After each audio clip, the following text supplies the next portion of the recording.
La famille Ben Ali. Oui, elle est toujours en Arabie Saoudite depuis 9 mois et on apprend que l'ancien président tunisien n'était pas dans le coma mais en hypoglycémie. La correspondance à Riyad de Clarence Rodriguez pour BFM TV.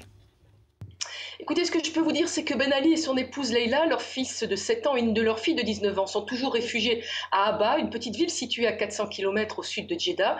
Et depuis 9 mois, ils n'ont pas quitté leur prison dorée, une maison aux allures de palace, prêtée par le gouvernement saoudien.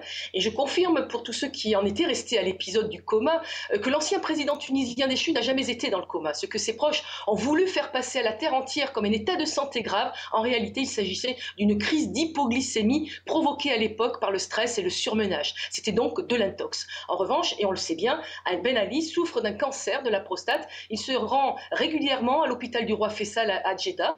Et dimanche dernier, à l'occasion des premières élections démocratiques en Tunisie, Ben Ali les a suivis sur les chaînes satellitaires et en consultant Internet et en téléphonant à des fidèles restés au pays. Mais impossible d'obtenir la moindre interview ou même d'approcher sa maison. Des gardes saoudiens veillent à la sécurité du clan Ben Ali 24 heures sur 24. Alors il faut aussi se rappeler que les autorités saoudiennes lui ont accordé l'exil politique à la seule condition qu'il ne manifeste aucune activité politique dans le royaume. La dernière fois que Zine El Abidine Ben Ali est sorti de son silence, c'était, on s'en souvient, en juin dernier. Il avait fait savoir par l'intermédiaire de son avocat libanais, Maître Azouri, qu'il contestait en bloc les accusations graves portées contre lui. Depuis ses silences radio, il sort peu. On oublierait presque qu'il vit ici en Arabie Saoudite en toute impunité.